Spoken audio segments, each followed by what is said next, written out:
inspired to have our own home and to have renowned speakers like himself come. So Alhamdulillah, today is a very special day. I was going to say that it's an exclusive. It's the first time he's coming to Hemel for a talk, but he corrected me and saying it's actually the second time. He was here around about 15 years ago. I've been here twice before. Or maybe twice even. So it's less and less exclusive. No, but Alhamdulillah, we're very blessed to have him. We thought long and hard about what topic to have today for the discussion, to make it relevant for all. And it's quite poignant, today's GCSE results there. I don't know if we've got anyone today that's got their results or not, or if there's friends and family here who have, but it's just one of the things that's happening in the life of a youngster at the moment, right? In terms of important things, pressure, etc. So really we wanted to, we asked Shaykh to highlight kind of aspects of the deen that will help our youngsters and just as importantly help us as well as the elders and the guardians, etc. as well, right? So that we can guide them accordingly. Just the intro and Shaykh for those of you who may not be aware. So Shaykh graduated as an alim back in the late 90s. He then became the Imam at the London Islamic Cultural Centre in North London, where he founded the Safar Academy. Started with a handful of students, now with over 90 staff and 700 students all over the UK. And the Safar Academy, Alhamdulillah, the Safar Academy publication is actually a central part of our maktab, right? So for those of you who don't know, we will have inshallah in September 140 students in our weekend maktab, and fundamental to that is the Safar Academy publication. So Shaykh's reach goes far and wide. So without further ado, I will hand over to the man himself, inshallah. There will be a little bit of a talk from us right at the end. There's also biryanis as well, so please don't rush off, inshallah. I hope you all find the talk enjoyable and helpful as well. Jazakumullah khair. Assalamu alaikum. Shaykh.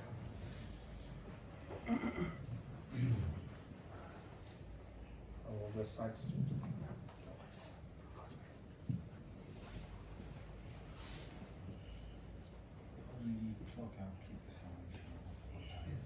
It's on the screen. بسم الله الرحمن الرحيم الحمد لله رب العالمين والصلاة والسلام على سيدنا ونبينا محمد وعلى آله وصحبه أجمعين. أعوذ بالله من الشيطان الرجيم. بسم الله الرحمن الرحيم. يا أيها الذين آمنوا اتقوا الله وكونوا مع الصادقين. صدق الله العظيم. My dear respected brothers and sisters who are listening, firstly, Assalamu alaikum wa rahmatullahi wa barakatuh. It's nice to come to your community after such a long time, and I can see that so much has changed. Because the last time I came here, I think the crowd was a lot more of the older generation, a few youngsters that were here, and now we can see a lot more youngsters that are in this hall. Now, guys, the talk is for you guys, but also your parents. Let's start from the actual day to day, which is the GCSE day that a lot of you getting your results. Because if you think about today, I'm sure a lot of you, and I have heard some teenagers in the last few weeks, they say, Shaykh, make dua for me. Shaykh, make dua that my results are good. One dad saw me on my little tour that I had. He said to me, Shaykh, he said, can you make dua for the results of my child to come out good? I said, which results? He said, GCSE one. I said, it's in a few days time, right? He said, yeah. I said, bro, it's already written. I'm saying, like, your child's already written it. It's already been handed, it's been marked and everything. He goes, yeah, it's Shaykh, but you can make dua to change things around. I said, okay, I'll still make dua, but you can see the pressure is building on, and the pressure had built all the way till today. And all you youngsters that did take your GCSEs this year, you were, within this, let's say these 2 months, after June period, after July, even the beginning of July when you had finished your exams, or even June when you finished it, for 2 months it was on your head to think, what is it that I'm going to get? What are the results that I'm facing? and it will be on your mind all the time. Now let's just roll back a little bit. Let's go to last May, last April. What were you doing this April, this May? Well, you were under pressure and you were getting ready for your exams, and you were like, I need to do a lot more revision, and you're going through past papers, and you're like, pressure's loading on, you can feel it. Now if I ask you, what was you doing last January, this January gone, or December, you're like, you're a little bit taking it a little bit easier, right? All you're doing is you're saying, okay, I'll do it, it's alright, it's fine, I've got time, whatever, you're taking your mocks and so on. Now if I take you last year, so let's talk about when you're beginning your year 11, end of year 10, beginning of year 11, and if I ask you that time, how are you feeling by exam, you're like, it's like, it's gonna come on it, so what? We'll handle it when it comes. But what you're doing last August, last July, you were not under any pressure. You weren't thinking, what are my results gonna come out as? How are my parents gonna find the results that came? You weren't thinking of that. You went to your games, you went to your roaming around, whatever you're doing, Year 9, end of year 9, beginning of year 10, same thing. When it comes 2 years time, who cares? Who wants to think about it? Now that's not the same feeling you had yesterday, guys. Those of you who took your exams. And then there's the results of the A-levels coming up. Those of you who took your A-levels, your exams of the A-levels, your thinking has changed all the way up till the day of your results.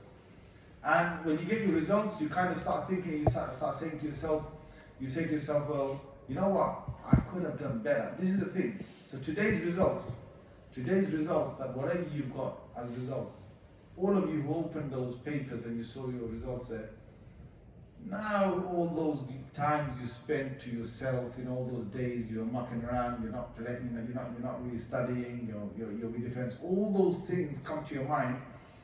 And then when you look at those results, you think to yourself, you know what, I could have done better.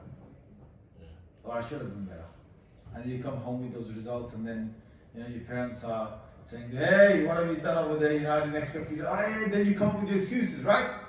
Your excuse is going to be like, the test was too hard. The most common one. The tests were too hard.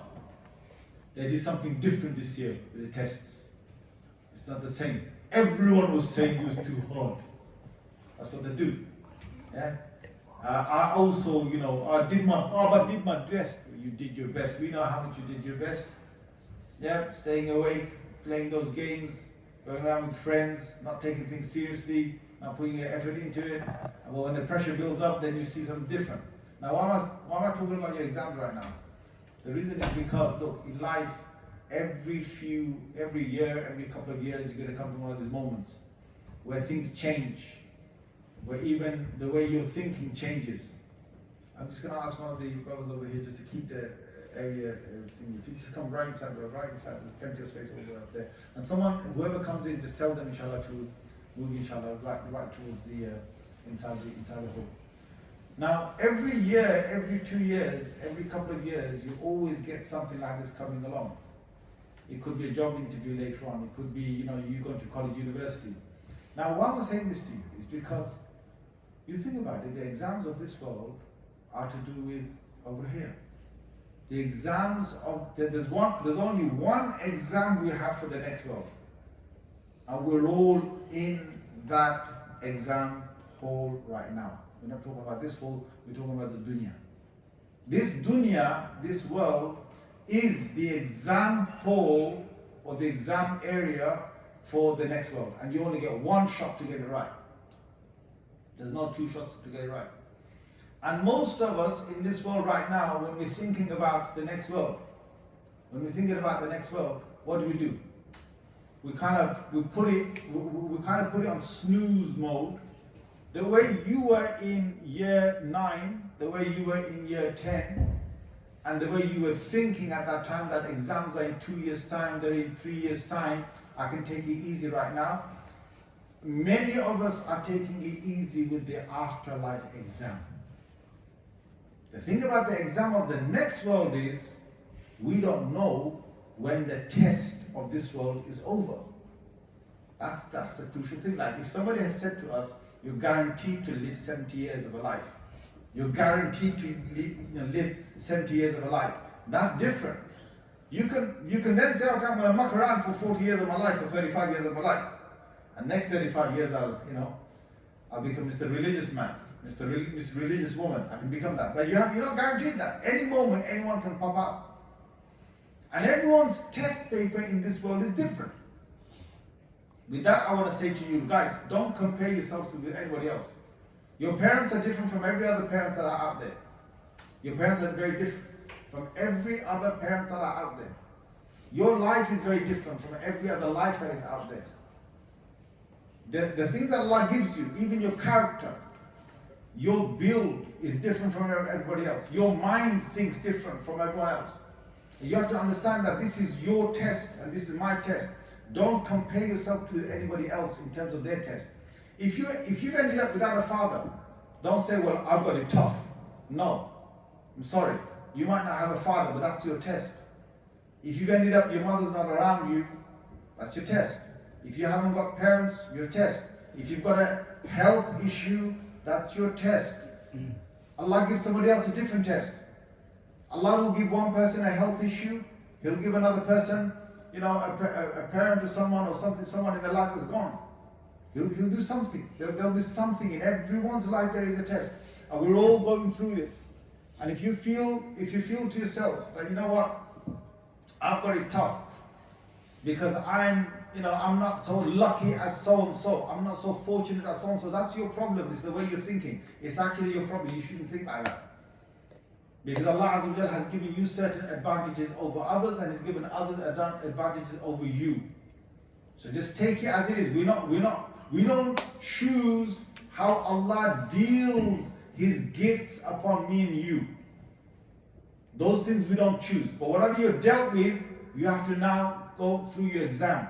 And our exam is, and we only get one shot with this, is once we pop out, we're going to be on the Day of Judgment very soon. And you know that Day of Judgment is going to take in consideration everything we did from the moment we became mature till the moment we passed away. What's that age of maturity?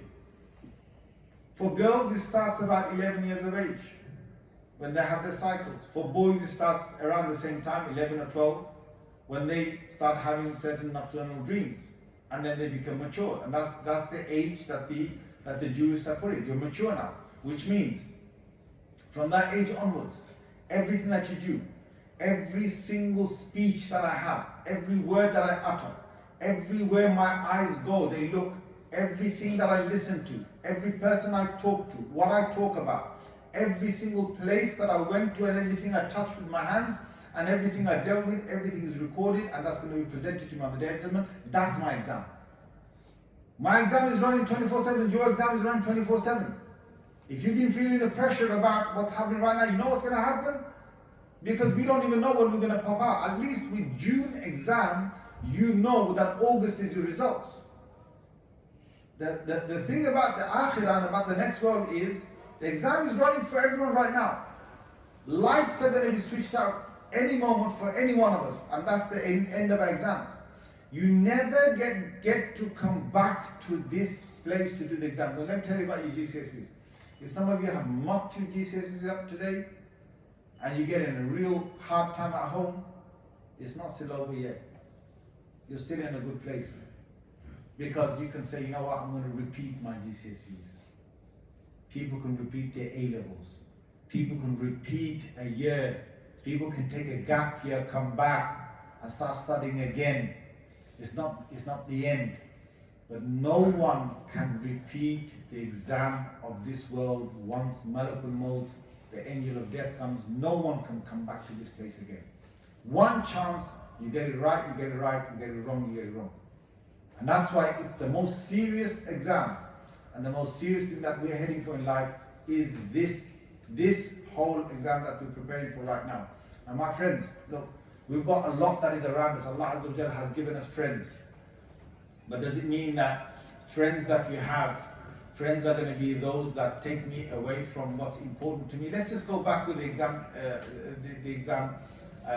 that I gave. Right now, if you got bad results, let's say for example, somebody gets suspended from school, somebody gets kicked out from school. or somebody ends up with real bad results, GCSE results, real bad results. What happens after that?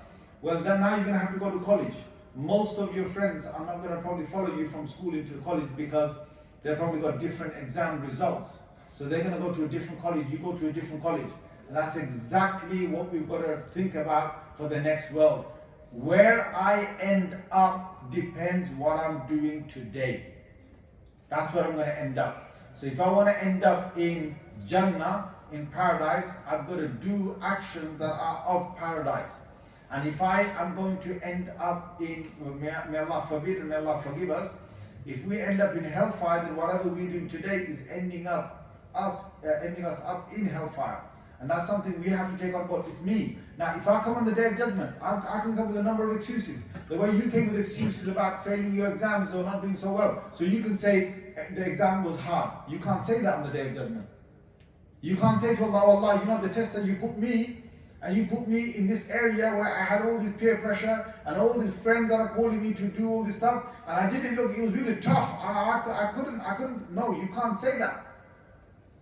Allah says in the Holy Quran, وَكُلُّهُمْ آتِيهِ يَوْمَ الْقِيَامَةِ فَرْضًا. Every single individual will come to me alone on the day of judgment. And Allah says in the Holy Quran, اقرأ كتابك, you read your book, this is your book, this is what you did. And let me give you an example, because these, a lot of people don't understand how it works. If you felt someone insulted you, and you say, what? Guy insulted me? He insulted me? Huh? He said to me, you're, I'm not going to say the word. He insulted me, yeah? Okay, you're this is that. So you say something back to him. He insults you again, you insult him back. You started it.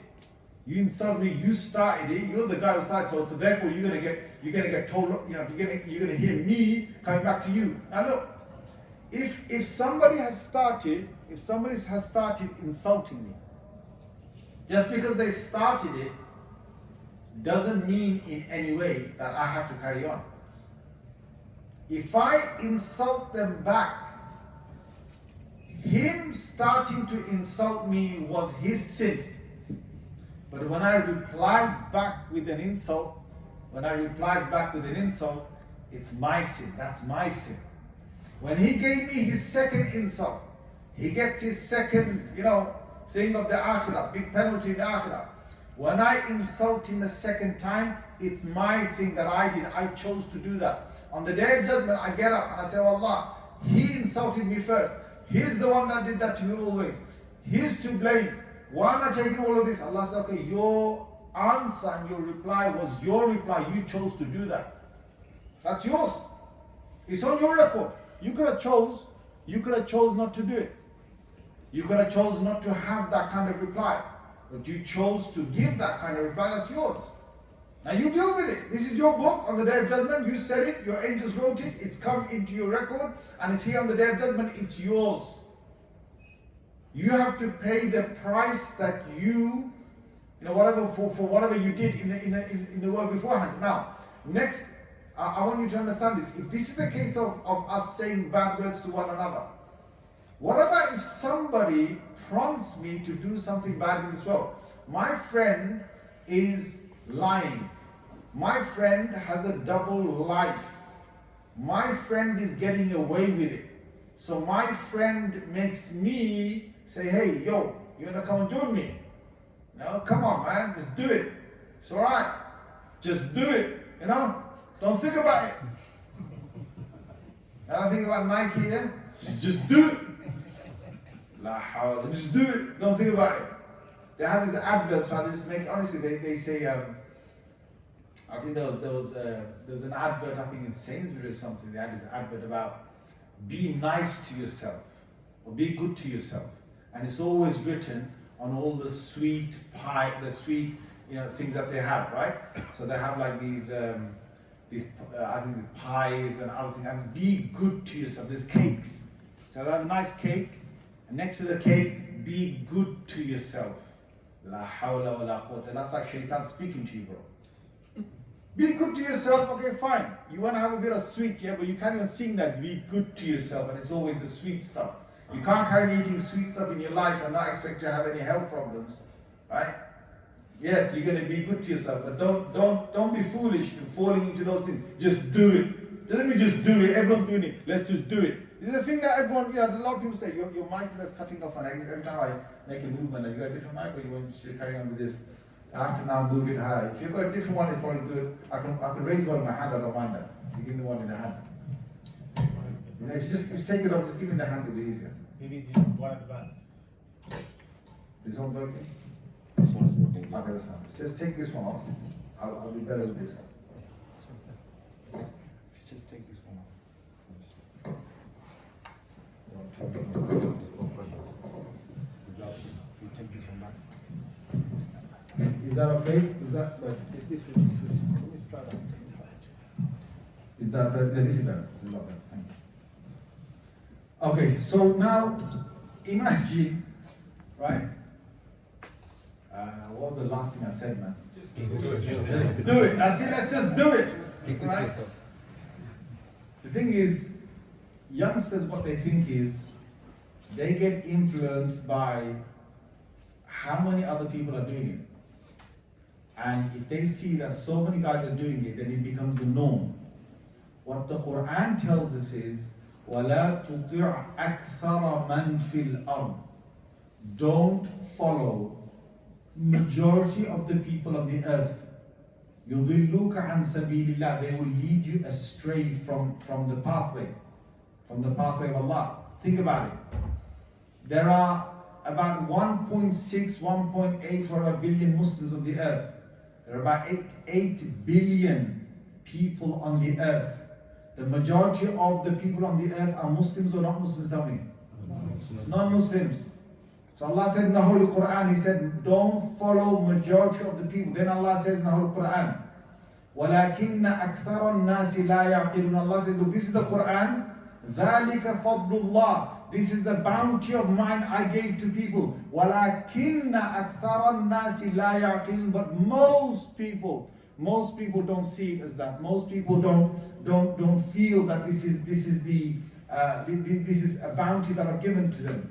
Allah says in the Holy Quran, وَلَكِنَّ أَكْثَرَ النَّاسِ لَا يُؤْمِنُونَ. Most people don't believe. Allah says, وَلَكِنَّ أَكْثَرَهُمْ لَا يَعْلَمُونَ. Most of them don't know. Allah says, وَلَكِنَّ أَكْثَرَ النَّاسِ لَا يَشْكُرُونَ. Most people don't thank me for what I've given to them. This is most people. Allah says the majority of people, okay? So, the majority of people, they are those who will not be on the pathway. Now, of the 1.6 billion Muslims on the earth, most of those Muslims are not practicing. Do you agree? Guys, do you agree? Yeah. Come on, most of them are not practicing. We know that. You can do a stats from your own local area. You see Eid Salah, if more or less most of them come to Eid Salah. How many Eid Salahs do you have to have? 2, 3, 4 some areas. The same place, they will only have 1 or 2 Jum'ahs. You do the calculation. We kind of, if you do the real calculations, even Jum'ah, most of them that come for Jum'ah, they don't do their daily prayers. We're about less than 20% of that 1.6 billion that are actually practicing, even to the Jum'ah level. 20%. And daily 5 times prayers of the entire Muslim population, we're looking at less than 10%. We're probably looking between 5 to 10%. That's how it is, right? So now, you guys seeing the Muslims in Hemel Hempstead and seeing them how they are, that shouldn't just set a trend or set a benchmark in your heads. It shouldn't do that. Because what you've got to understand is, my friend, whatever he's doing, when he gets to the Day of Judgment, he answers for himself. I answer for myself. My friend, whatever he's doing, Allah's going to ask him separately. Allah's going to ask me separately. When I've seen 100 teenagers in Hemel Hempstead doing the same thing, and I join them because everyone's doing it, on the Day of Judgment, I'm alone. On the Day of Judgment, I'm alone, and I have to then give my own answer to how I've practiced my religion in the world.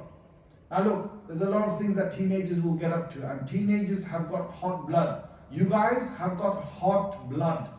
You know what that means?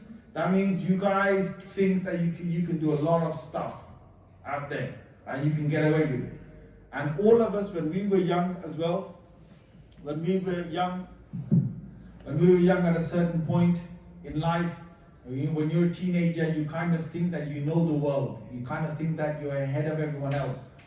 All of a sudden, within 2 years, you grow from a child to a young adult, right? Your voice changes. Your Adam's apple pops out. Your biceps are coming out. You're getting taller. You are taller than your own father. You're tall, definitely most of these boys are going to be taller than their own mother, right? So you kind of feel, wow, I've got to become big right now, yeah? And then you kind of thinking that, I'm strong, I'm agile, I don't get hurt like all these other oldies that have got health problems. I don't have those health problems, right? I'm a young man, I'm a young woman, I can do this, I can do that. That's what goes in your heads. The other thing is, you're smarter than us in one way, but you're dumber than us in another way. Let me explain that to you. You're very smarter than us in one way, but you're less smart than us in many other ways. Let me explain that to you. How are you more smarter than us? Right now, you go to school. We don't go to school. Right? We adults, we don't go to school. So your brains are like sponges, picking up a lot of information. You're learning at a super speed. Right? Your brains remember a lot of stuff as well. We tend to forget things because we've got so much going on. The other thing is that you learn very quickly. You learn subjects and things very quickly because your brains are empty. Our brains are full. You know what I'm trying to say? Like, we've got a lot on our heads to think about.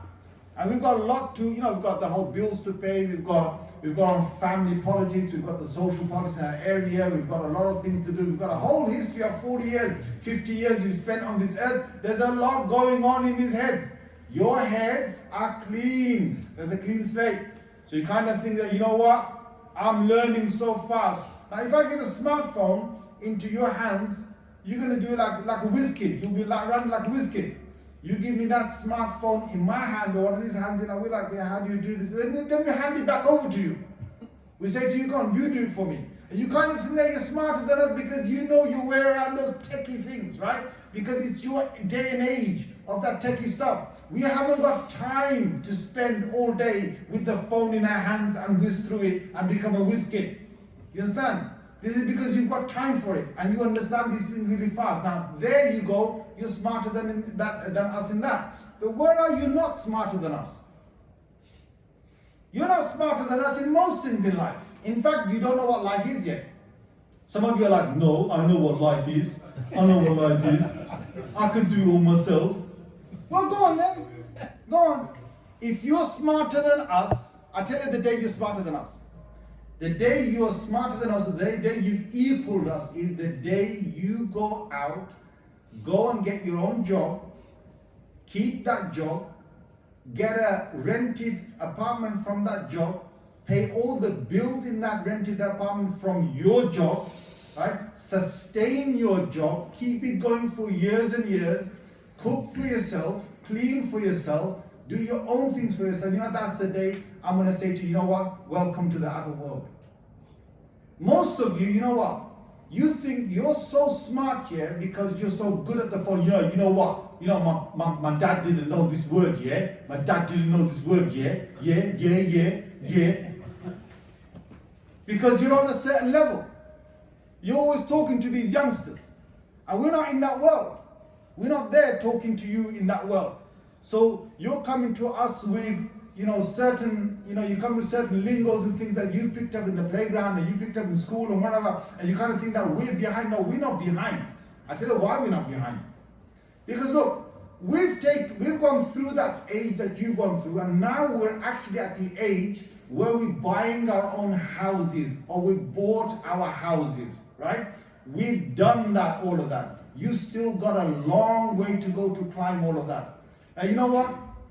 When it comes to an argument, the older you get, the better you understand how to deal with the argument. You know how to navigate yourself with the argument. You youngsters don't know. You youngsters that somebody has an argument, come on. That's it. It's all about, get out there, start punching, whatever. That's not how you sort it out. That's why we're getting a big rate of divorces in the current, current age of 20 and 30-year-olds. There's a massive rate of divorce. Why? Because for you guys, it's like, well, if we can't get on with something small, let's just end it. What do you mean, let's just end it? Is that what life is about? Can you sustain and can you keep a relationship going on for a long period? And look, some of you are like, well, I don't need any of that. I don't need any of that. I got my little girl in it. And she's thinking, I got my man.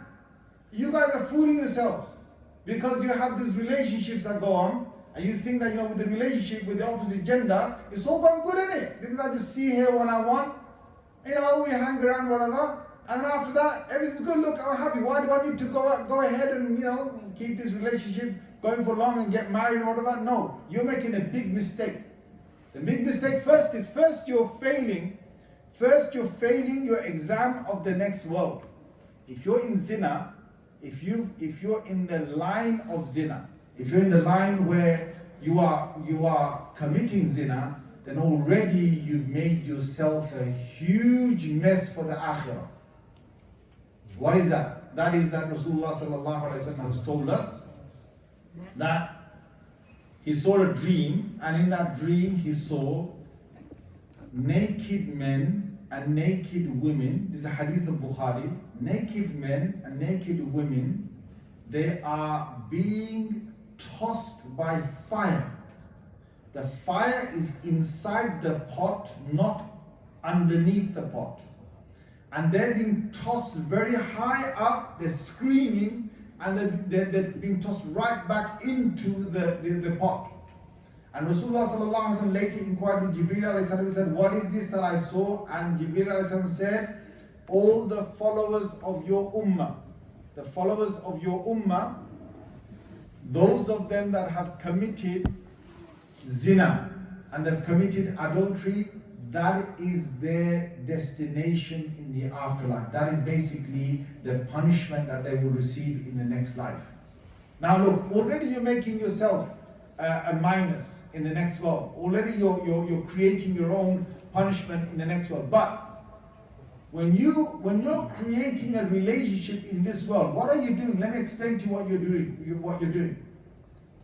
You're faking a whole relationship in the sense that you think you've got a relationship going on that's going to be stable. No, that's not stable. You come out for 3 hours, she comes out for 3 hours. This is what your dating is. She comes out for 3 hours, you come out for 3 hours. You prepare for it in advance. Your mind is already preparing for it. When you come out for those 3 hours, you're all happy, right?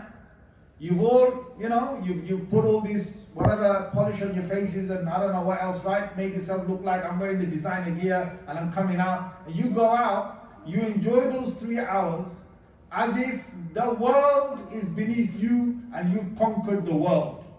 After that, with all your smileys and selfies and desserts and whatnot, right? She goes back home to her real self. You go back home to your real self. That's your real self. That's who you really are. Not those 3 hours. You weren't that real person in those 3 hours. You were just putting a performance on for 3 hours. You don't understand, young people, what it is to sustain a relationship. To sustain a relationship, you need to make sure that you live with the person for a long time. And you still are able to stay together even when you have breakups. That's what a real relationship is. And we find a large amount of divorce and divorce rates that are coming up. Why? Because they just have a quick argument. Is that what life is about? Tell me, if you know about life, tell me, if you know about life, then why is it that when you are going through life, you're actually dependent on your adults right now, even though you muck around? So let me explain this to you. Your parents, one of the biggest things the biggest reasons why you're mucking around is because your parents have provided everything. Let me explain that to you. Whoa, easy. Let me explain that to you. Your parents have provided everything. So you have got all the bills paid in your house. You've got everything, comfortable. Your mom's doing all the cooking. You've got food on the table. You've got a fridge. Anytime you're gonna go home, you open the fridge and you have what you want. Your dad's paying for the comfortable mattress that you've got. All the showers that he's provided for you. Having nice hot showers in your own house. Everything's cool. And then on top of that, you kind of find a way that you want to mess around. And I want you to wake up for once, which is what? I want you to understand that if it wasn't for your dad working around the clock, if it wasn't for your mom providing all of that, you wouldn't have that. Now my friends, look, you've ended up in this world, you've got your own things Allah has given you, you've become who you are, Allah has given you a certain set of characteristics. You are who you are, your test is still running. Now in the midst of all of this, you've got friends. Friends are calling you to certain things. It doesn't mean that if a friend says do this, you just do it. Why? Because you better think about your akhirah. I have to think about my akhirah. If my friend is getting into a car and they're going to have a race, wherever it is, they're going to end up going to certain places. They're going to go to shisha bars, or they're going to go to places where they're just going to have fun, right? Start to calculate what is right for you, what is wrong for you. Now, if they're having cigarettes, or they're into the vaping, or they're into the shisha, whatever it is, right? It's a cost to you to try and say yes to them. It's a cost to you. How? Most teenagers that get into this life, they don't think about the consequences of what is actually happening. Because what are you doing? You've got money from somewhere else. Either your dad gave you money, your mom gave you money, or you've earned some money but you don't have value for it. So you're going to blow that money away. Now, that money that you're blowing away and you're going for a shisha, or I don't know, whatever you might go for, right, out there. Or maybe you're going to constant buying cigarettes or buying vapes. You know what? You're actually being used. You have to understand, you're being used. The companies out there that created the cigarette, the companies out there that created the cigarette 100 years ago, they did it for one reason. They wanted us to give our monies from our pockets to those companies, to those tobacco companies. That's the real end game. That's the real game, right? The whole stuff of you taking a cigarette and saying to yourself, you know what, I'm cool, I'm smoking. You think you're cool, right? You're putting nicotine, you're smoking nicotine into your body. And the stats are all out there about your lungs, how your lungs may get affected, how your bloodstream may get affected, your gums will get affected, even your throat, your gums, all that gets affected with smoking. But you know what? You think you're cool. And let me explain to you. How did they make people take, 100 years ago, how did they make people take a cigarette, right, and smoke it when the cigarette is actually got nothing beneficial for them? How did they make that? You know how they did it? They made the actors and the actresses 100 years ago, they made them smoke cigarettes on the screens in films. That's all it was. That's it, done. People started to smoke cigarettes. Then when they found out that there is harm in the bodies of those people who are smoking, they tried to talk about it, but you know what the tobacco companies did? They hired their own scientists. They made their own researches. They published their own papers.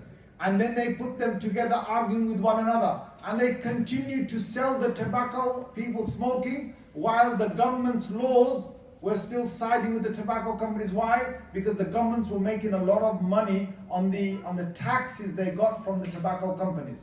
Now finally what happens is this. Finally in the 80s, 90s, right? The notice, there's a massive campaign to get people to stop smoking. So they put these smoking kills adverts onto the actual cigarette things. Okay, fine. What's the new thing? The new thing is vaping. The new thing is vaping. And a lot of you youngsters that are vaping, you kind of think that, you know what, there's nothing wrong with that, but there is something wrong with that.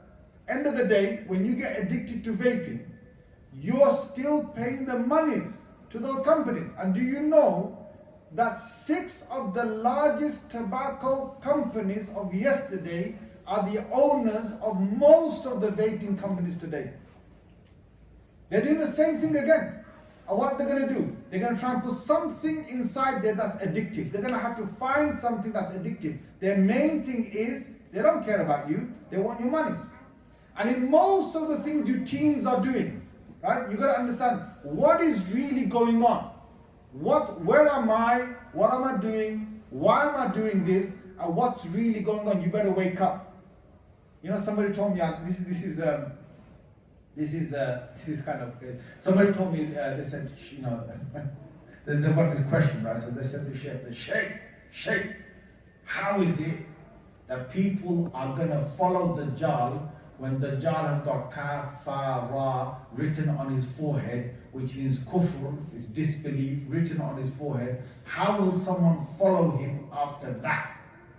So you know the Shaykh said, he said the same way you've got these cigarette boxes that say smoking kills on there, but people still smoke them. You know what I'm trying to say? Like, it's clearly there, the evidence is there, the stats are there, but you still go ahead with that because your belief system is different.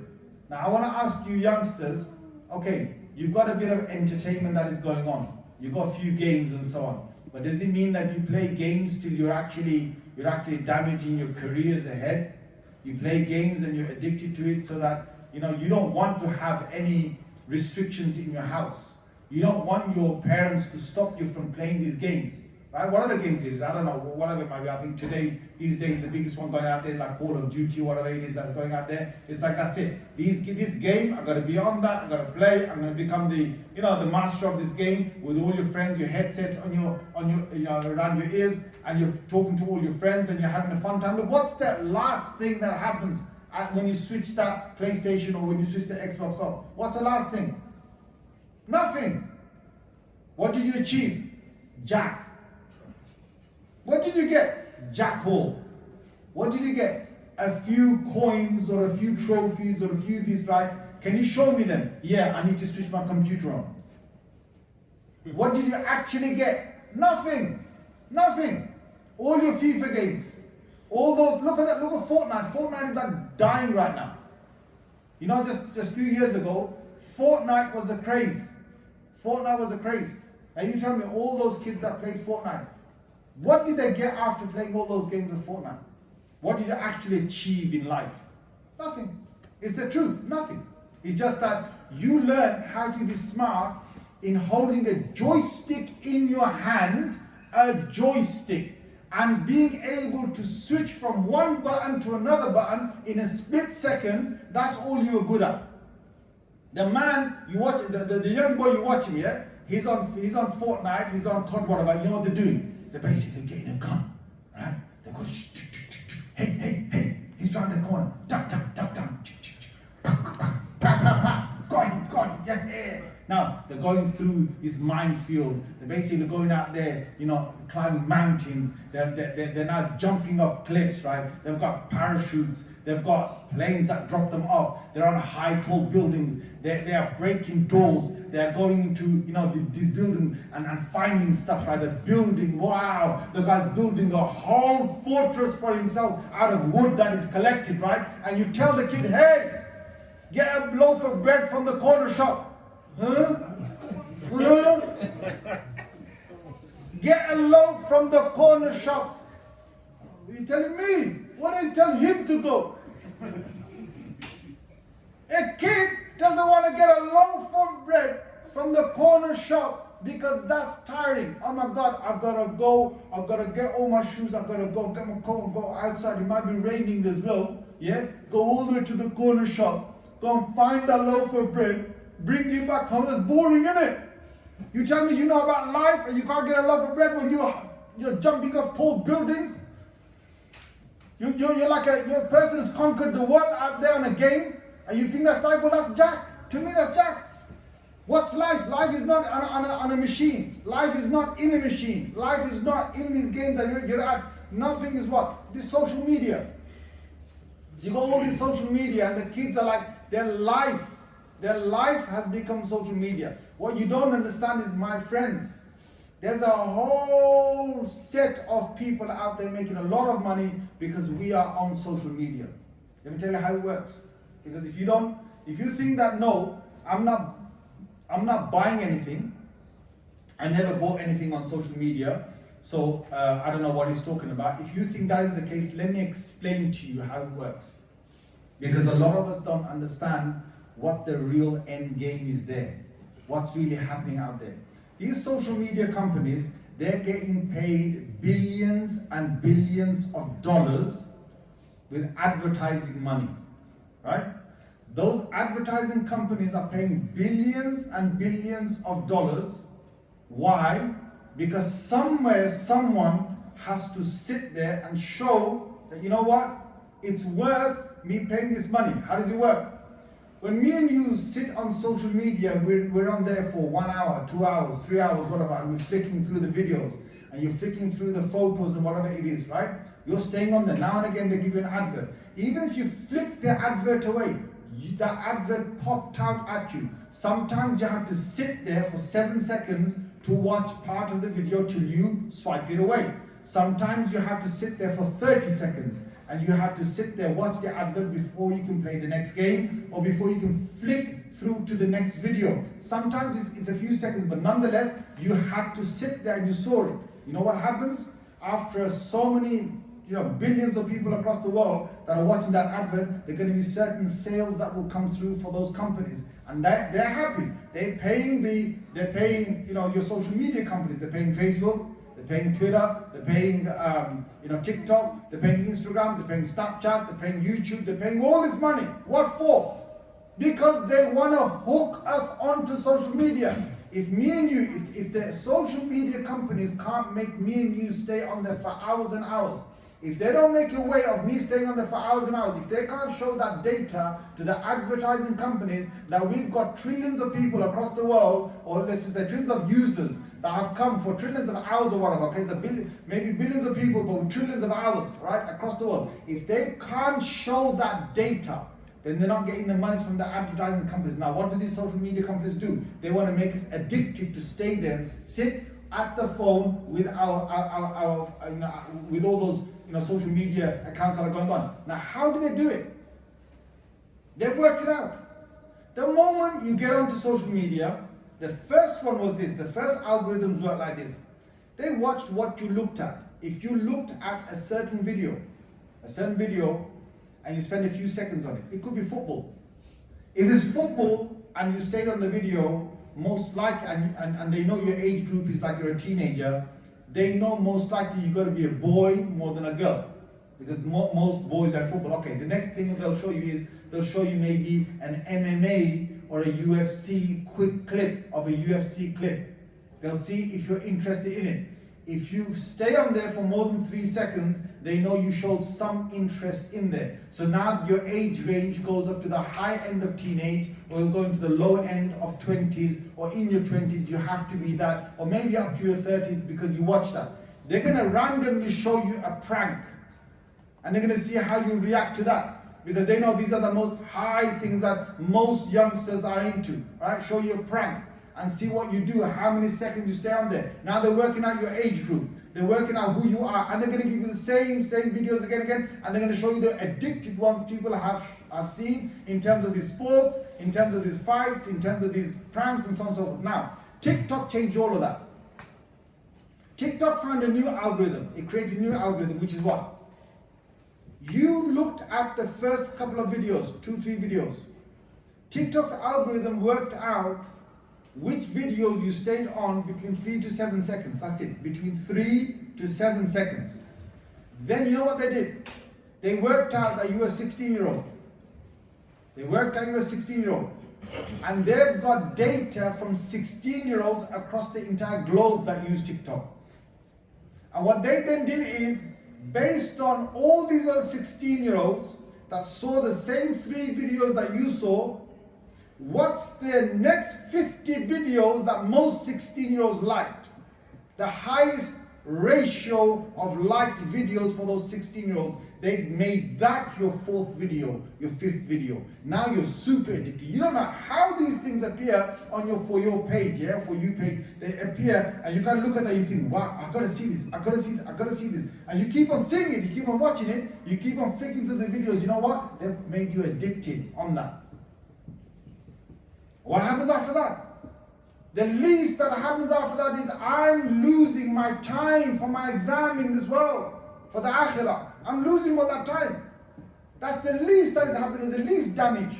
The next thing is I'm losing my social interaction with my family, my real people who love me. I'm losing all of that. I'm losing out on my preparation for my GCSEs, for my A-levels, whatever it is. I don't even want to get out there to work. I want to just sit there, I want to lie down, I want to play, I want to be to myself. I just want to eat and just sit and just be lazy, just what they call sloth, right? Just be to myself and just carry on consuming and just be lazy. That's not a life that you should have. Because what does it get you in the end? It doesn't get you anywhere. My friend, I tell you, when you wake up, you guys are teenagers right now, it doesn't mean anything if you drive fast cars out there, you're on your social media, you're on all these things, you know, you're into the relationships, get a relationship out there, go down there, go to Luton, go to St. Albans, go to the next town or something, and just burn your money. It doesn't mean anything to you. You know when it's going to mean something to you? The day when you have to stand up on your own feet. That's when it's going to mean something to you. The day when you have to stand up on your own feet, it's going to mean something to you, and that's the day it's too late. Not only that, you'll be lucky if you're still alive till then, you haven't popped out to the akhirah and you're still alive and you've got time to change things, you're still lucky. Now with the social media, you know what the next thing that happened with the social media? They've not only made it super addictive for people, but it's ruining people's lives. It's ruining people's health. It's ruining people's mental awareness. But you know what? Those companies don't care about us. They don't care about me. They don't care about you. I want you to wake up. Me and you are the product. We're the reason why these companies are making money. And then the next thing is that these, most of the youngsters, what do they want? They want to get followers and likes. That's what they're after. Followers and likes. Because they want to become an influencer. Right? Once I become an influencer in TikTok or whatever, I can make loads of money. Is life all about fame and money? Because you're going to hit another big bust up in your life if you think that's what life is about. Life is not about just fame and money. It's not about that. Life is something very different. And most of the youngsters that find themselves getting that fame, they don't know how to handle it. I'll tell you another thing TikTok did. TikTok is a Chinese company. In China, when you use TikTok, if you want your video to go viral, you have to upload something decent. You guys with me?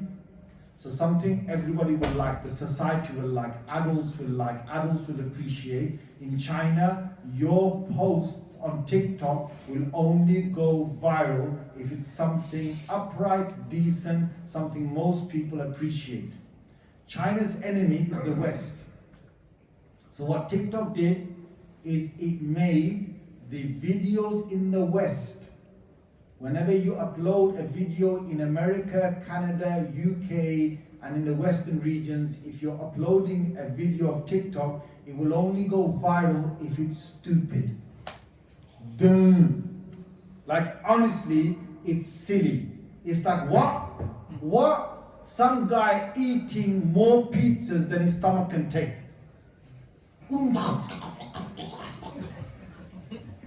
And everyone's like, why did that go viral in our side of the world? That doesn't go viral in China. Why? Because they want their enemies to become fat cats. They just want them to become thick and silly. Some kid did a stupid dance. They made it go viral because they want all the kids to do stupid dances. Dance and die. Some guy risked a skateboard, right? Down a whole staircase and he nearly broke his back. But he managed to get to the bottom of the and all his mates are like giving him likes and thumbs and thumbs up and ding, ding, ding, ding, ding. Why? Because they're out doing like just drop dead, do what you like. Why are they making the most silliest things go viral? Some girl is sitting in front of her camera, all she's doing is just showing her face. That's all she's doing. It's just dumb in the first place. First place, dumb. You got 28,000 boys looking at you. 28,000. If they all came to your house right now, what would you be? You'd be down 6 foot under the ground. The thing is, what are you doing? Why are you messing up with your face? And the whole thing about trying to mess up with the face, change the face, make myself look bigger, make myself look good, look a little more beautiful, is pretty, they're messing up with you. What's the end game? The end game is you are the product they used to make money. You are the thing they used to make money. They ruined your life. At your expense, they made money. Now wake up, guys, honestly, wake up. What is the point of this? Why do you think there's a high rate of car crashes amongst youngsters? It's the hot blood inside you. Now wake up. Your hot blood might make you feel that you're ahead of others and you're strong and you got all of that. But you know what? It can cost you. It can cost you your health. It can cost you your life. And the youngsters get into all of these things and they think it's cool. You know, when they're smoking that cigarette, you're cool. No, you're not cool. You're a fool, man. You're giving £20 every single week to that vaping company and you're addicted to it and you think you're cool. You're not cool. Now snap out of it. Snap, because what happens in the end is this. Look, let me show you another way. Okay? All the elders that are here in this community, they were at one point 20-year-olds. They were 15-year-olds. They were 12-year-olds, okay, or 13-year-olds. They passed this age. We all passed that age.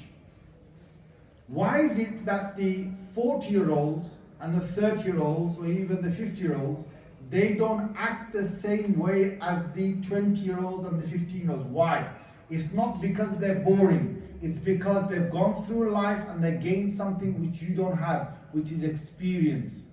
Experience is something which most youngsters don't have. Experience is something which most youngsters, if they had it, they wouldn't do the same things they're doing right now. Another way to look at it is this. If you're a 18-year-old right now, and you have a brother that's 11 years old, and your brother is trying to get away with something in the house that you got away with when you were 11 years old, you kind of look at him and he's kind of saying, yeah, I know what you're up to. I know what you're up to. I know what you're going to do. True or not, guys? Come on. Guys, true or not? Yeah. If you don't talk to me, guys, I need to get going, man. It's true or not? If you're a 13-year-old and you see a 7-year-old, you kind of look him through the eye and you know exactly what he's up to. And you say, you know what, I passed this age. I know what you're going through. I know how you feel. I know, and you, as a 13-year-old, you kind of look at your little brother, you kind of think, you know what, one day you're going to grow up. One day you're going to become a 13-year-old like me and you're going to grow up. What about you, 13-year-old? Are you actually grown up? Your 26-year-old that's looking at you, he's looking at you the same way. One day you're going to grow up. You, the 20-year-old, your 40-year-old is looking at you and thinking one day you're going to grow up. And each and every one of us, when we go to another stage of life, we change. Why are all the 50-year-olds the same? Why is it the 40-year-olds more or less, they act the same? Why? Because they've seen that part of life which you haven't seen. If you really want to be the smart one, start to grow up early. Be ahead of the game. Don't fall for the pressures when they come. Don't fall for what everyone else is doing. Just be. I'm going to give you one example. Now look, people will respect you if you stand up for what is right. I remember being 16 years old. Right? I had a friend that used to smoke. I was 16 years old. I had a friend that used to smoke. And he used to smoke every day when we were taking a walk. I never smoked. One day what he did is, he offered me a cigarette. And he said to me, Hassan, he said, take one. And I turned around to him, you know what I said that day?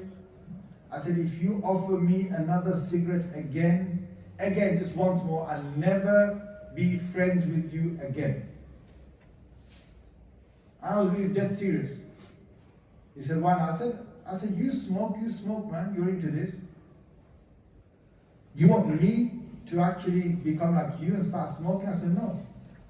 And if you ever offer me that again, I'm not your friend again. You know what? Till this day, this friend of mine respects me. We barely see each other now, okay? Because this was when I was in school time, right? We barely see each other now, but whenever we're in contact, he respects me. You gotta have your own morals. You know, if somebody wants to do something out there and it's all gonna get you in trouble or you're taking risk or whatever, just stand up, man. Just tell them straight up. Now they're going to say to you, wait, what's the matter with you, man? You chicken, man. You chicken out, man. What you doing, man? Are you scared, man? You scared? They say scared to you. They're calling you chicken. You look at them and you call them whatever you want to call them, a monkey if you want to. Because the thing is, they can call you chicken today.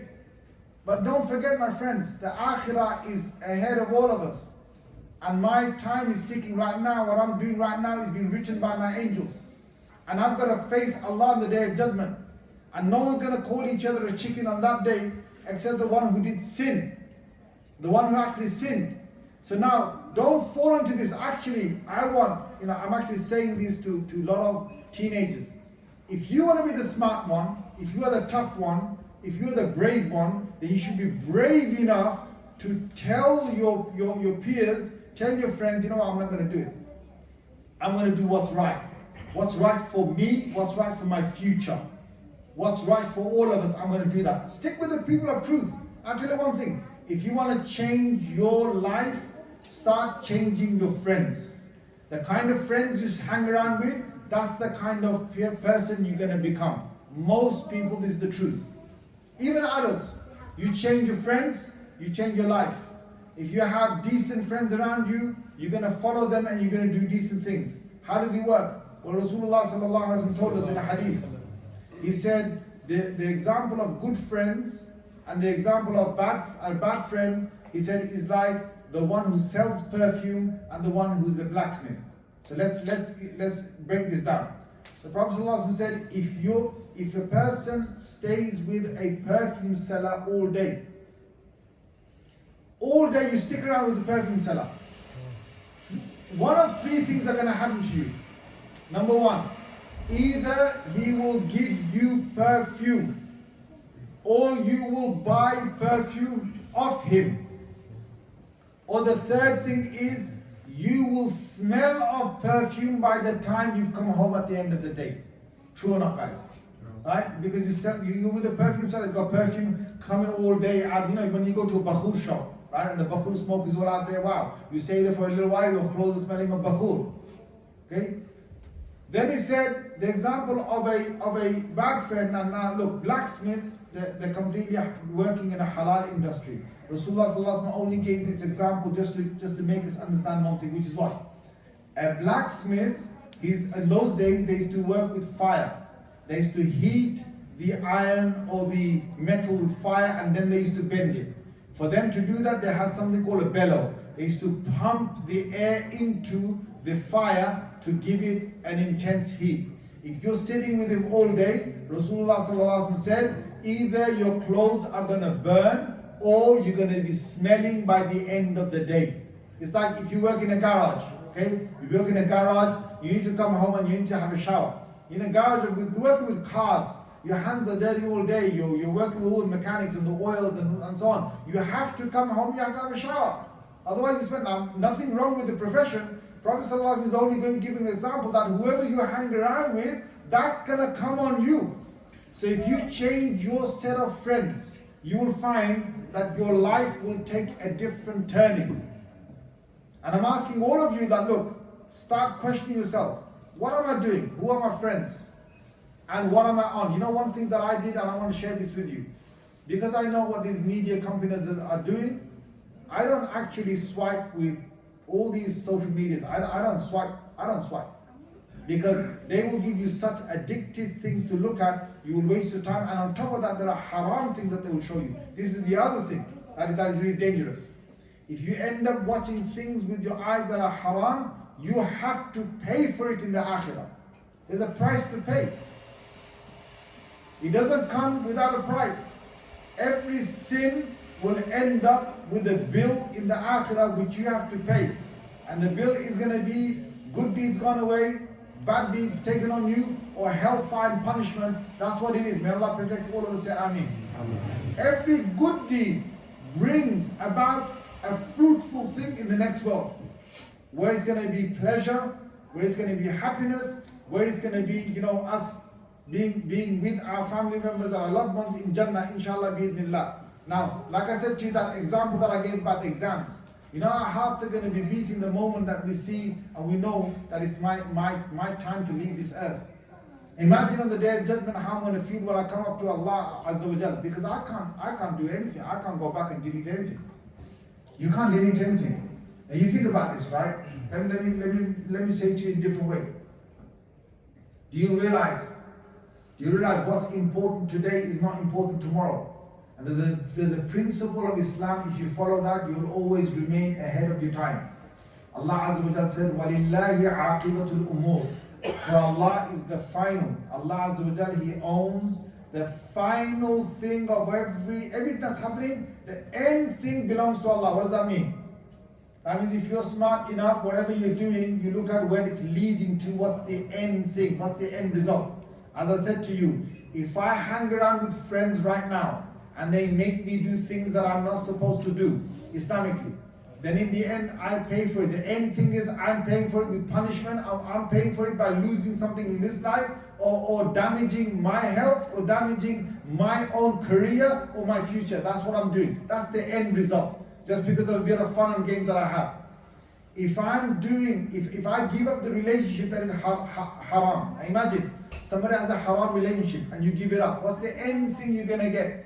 The end thing you're going to get is you're going to be on the day of judgment. Allah will call you out, and Allah will put you under His throne's shade, the shade of His throne. There's only one shade on that day, and that's the shade of His throne. And you will sit with the prophets, alayhim salatu salam. You will sit with the Sahaba. You will sit with the companions. You will rejoice with them by drinking Kawthar, the drink of Kawthar, at the hands of Rasulullah sallallahu alaihi wasallam. Why? Because you said no to zina. You said no to adultery. That's the end thing. That's the end result. Everything has got an end result. I want you to think, what is the end thing of what I'm doing right now? Where is it going to lead me?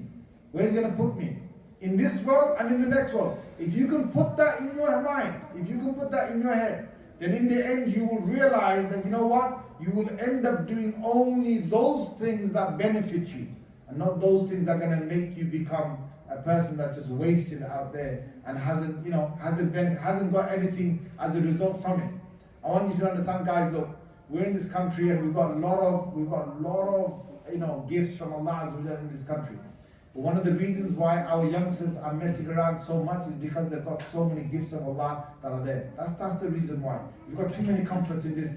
May Allah bless us with our comfort. Say Ameen. Ameen. Look, we don't have a day when there's no food in the house. We've never seen a day without water. We never see a day in this country without water. You know how that is with La ilaha illallah. We have every type of fruit and vegetable coming here from the whole world. It comes to this country.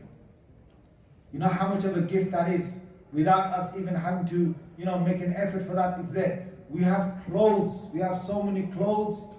La ilaha illallah. We got wardrobes that can't take our clothes. Can't even, house our clothes. That's how much clothes we've got that we can buy and we can have. We have every type of gift that Allah Azza wa Jal has given to humanity. We've got that on this earth, in this country. Because of that, most of our youngsters, most of our youth, most of those who are young, they start messing around, because when you got too much of a certain thing, you don't appreciate life so much. Let me give you another example. Can you imagine a kid in the village of Pakistan, a kid in the middle of somewhere in Afghanistan in a village, somewhere in the middle of Bangladesh in a village, your age, is he acting and behaving the same way as you, yes or no? He's not. Why? Because in that village, he doesn't have those gifts. He's been brought up in a different way. So why is it that our 17-year-olds, our 16, 15, 14-year-olds are behaving different? It's because they've got too many comforts around them. Mothers a comfort, fathers a comfort, families a comfort, home is a comfort, technology is a comfort, all these gadgets we've got is a comfort, right? Money is a valuable comfort, food is a comfort. We've got even amnesty. We don't even have fear in this country. We don't even have massive, natural disasters that hit this country. We don't even have that.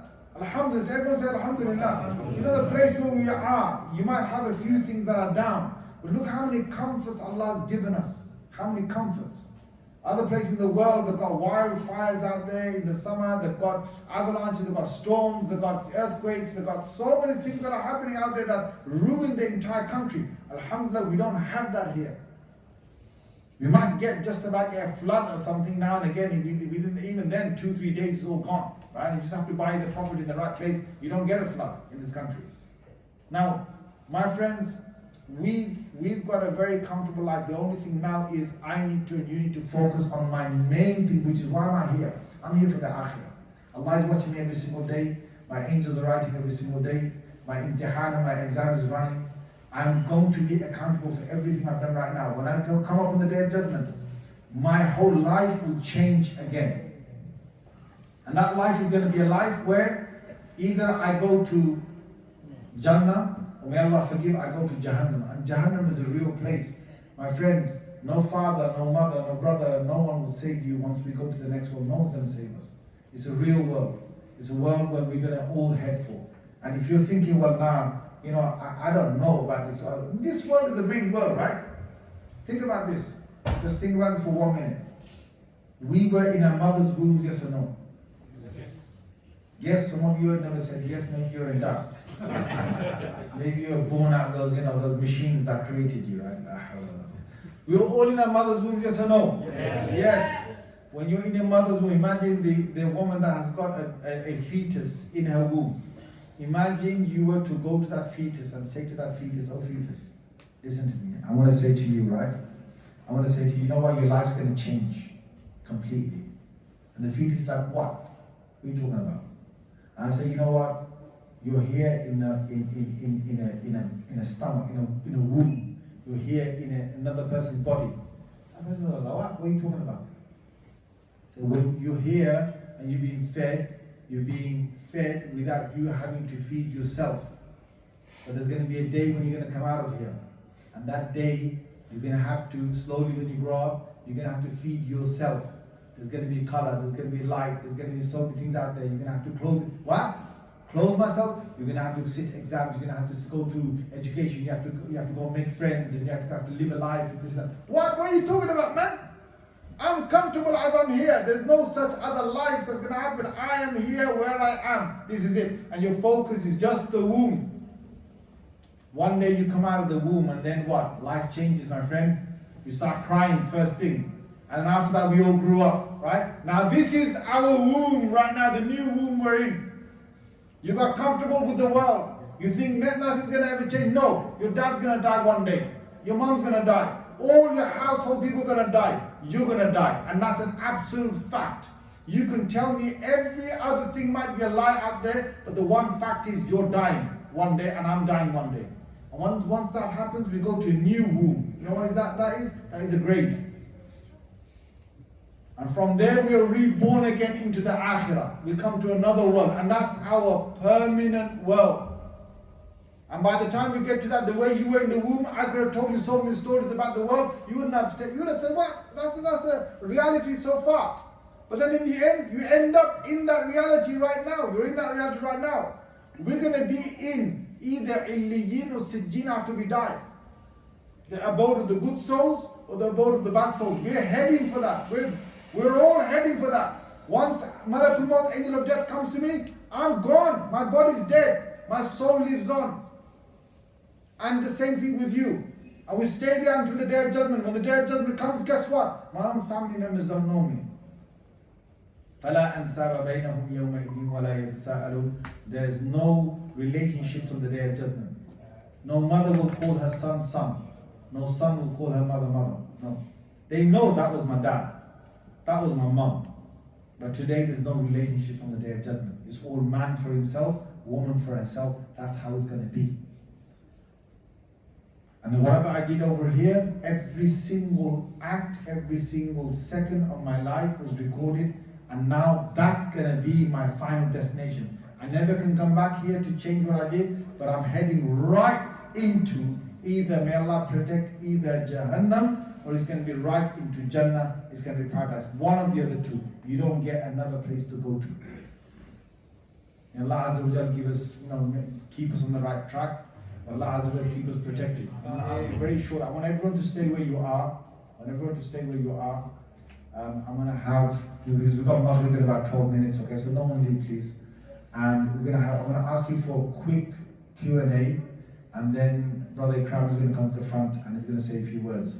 So if you've got a question based on what I've said or anything else, you want to just put your hand straight up. Come on, let's go straight, firing straight in. Come on.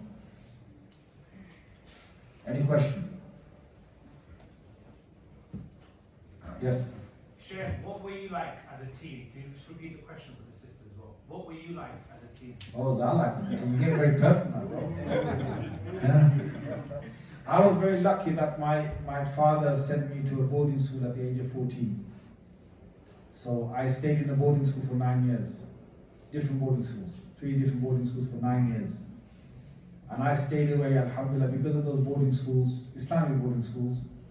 I was away from all the things that teenagers do. Because I was surrounded by, teachers, students. I was learning all day, whether it was Quran, whether it was, Arabic studies and so on. So my life was very different. So you can't ask me, what was I like as a teenager? Very different from what many of you are going through. And Alhamdulillah, I look back and I think that was one of the best things that could have happened to me. Because if I was out there, I don't know what I would have done. And being in that boarding school and being with those teachers and learning about Islam all day and Quran and Hadith every single day, it kept you away from all these different things that are out there. Then I became Imam, and then after that, after a couple of years, I got married, and that's it, life's over, man. Done. Okay, so another question? Hassan. You mentioned obviously youngsters doing exams at the moment, and some of them may have not got the results that they were expecting. And sometimes at their age, about 1 to 3, it seems like it's all doom and gloom going forward. And even the parents can put a lot of pressure on teenagers that you've got no real good future. Maybe can you give some advice on how to maybe cope with the failures, or if they haven't achieved what they were expecting, and put it into some sort of context for them that this is from Allah. Well, yeah, so what the Prophet is saying, for the sister's sake, the question is that if somebody has failed their exams or that they didn't get the expected results, then is it all doom and gloom from there? How can we sort of, put that into context as well? The thing is, look, I think every family is going to deal with this very differently. It depends on what they've seen, right, of the child. I really haven't got time to go into the whole reasons why somebody might actually, not pass the exams properly and so on. There's actually a lecture of mine on the internet, how to pass your exam successfully. It's on the internet.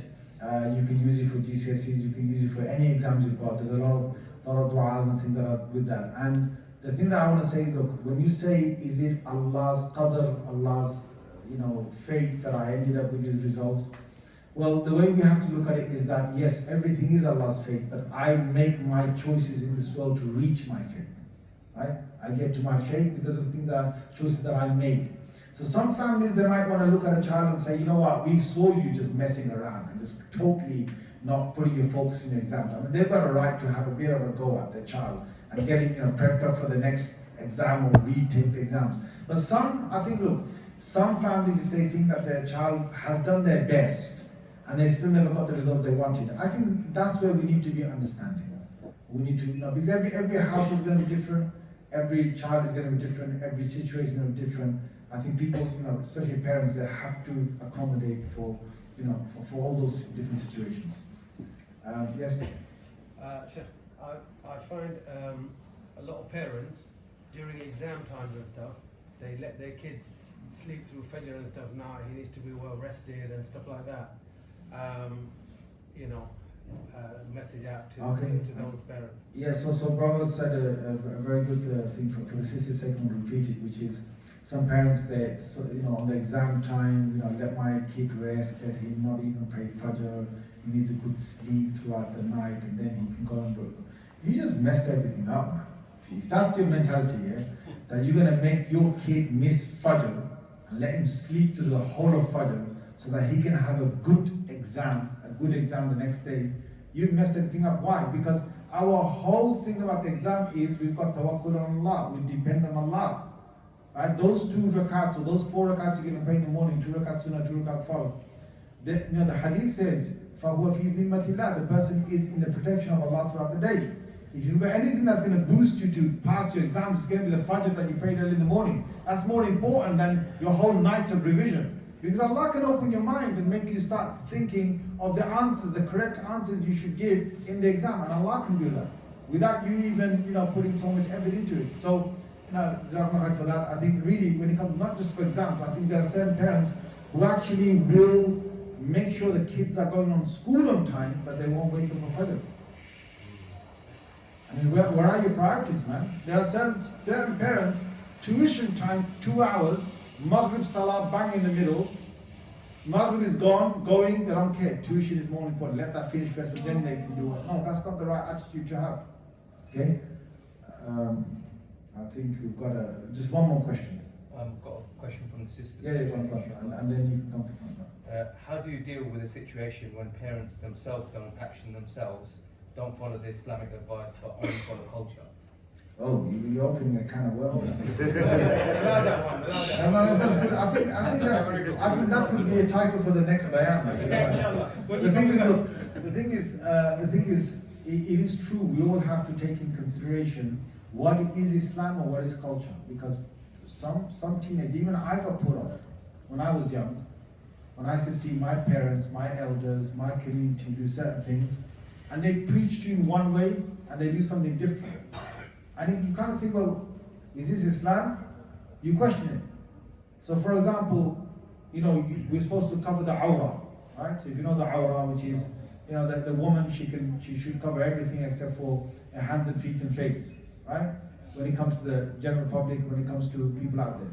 But then a lot of our Bengali aunties and so on, when it comes to these functions, when it comes to one another, they'll wear the sari, and the sari will show, part of our awrah, right? Belly is showing, arms is showing, neck is showing, and it's fine because that's how we do things, right? But then you kind of question, hang on a minute, you just preached Islam to me, and you said that we shouldn't show the awrah, and now you're showing the awrah, and these are very touchy subjects, very touchy things. And we've got a lot of these things in our cultures where, for example, the parent will say, hey, don't swear, don't do this, but when it comes to the arguments, they're swearing. The adults are swearing inside the house. You think, hang on a minute, you just told us that we shouldn't swear, but you're swearing amongst yourself, or when they tell the children off, they're swearing. And that, hang on a minute, you told us not to swear, but you're swearing at us, which means that, you got a license to swear. And when I grow up, I'm going to have the same license. That's how they're going to think. So there are a lot of things I think people have to think of what you're doing, because the way you're displaying your Islam is the standards that you're setting for your children's Islam in your own house. May Allah Azza wa Jalla give us tawfiq. Ameen. I'm going to pass it over to Brother Ikram. So, where do you qualify? Where do you study? Jazakallah Shaykh for such an engaging, entertaining and informative talk. Sisters probably missed out on the great facial expressions, but inshallah we'll share it all on YouTube. Jazakallah khair for everyone who's attended today as well. Just a quick few things before Maghrib. Inshallah, when you leave, hopefully after Maghrib Jamaat, please take a biryani on your way out, provided by us, inshallah. Just a quick update on our fundraising campaign and expansion, right? So most of you know us very well and you know where we're trying to get to.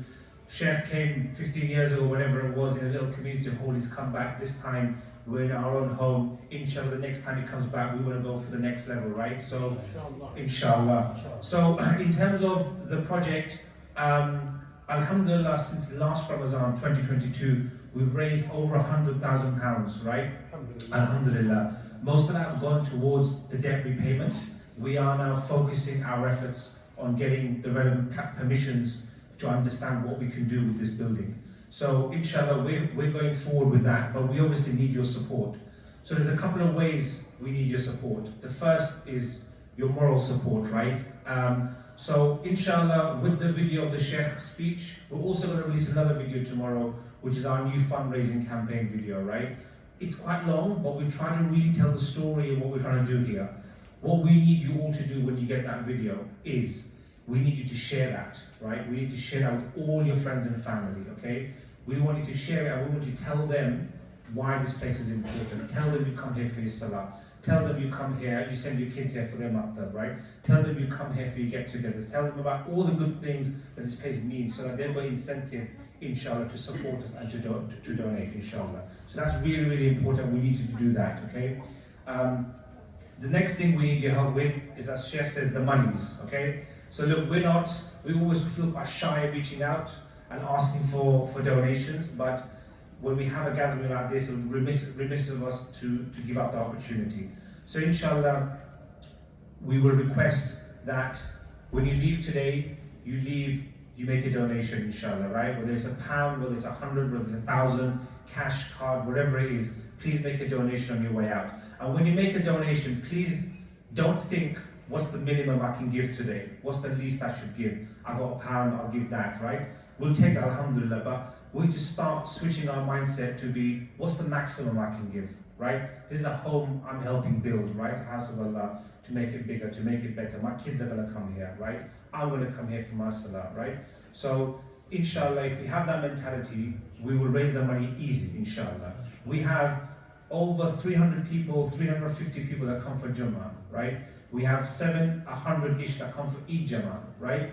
If everybody gives £1,000 each, we're there, right? £1,000 each is £2.70 a day or something like that, right? If the target seems big, break it down, make it smaller, make it manageable, right?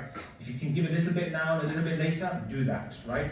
If you can give Qadr Hasana, give it, inshallah. If you can set up a standing order of £10 a month, inshallah, that's fine as well. So really, please, let's take it seriously. We're going forward, but we need the courage of knowing your support is with us. So inshallah, let's restart, give it a boost again here today.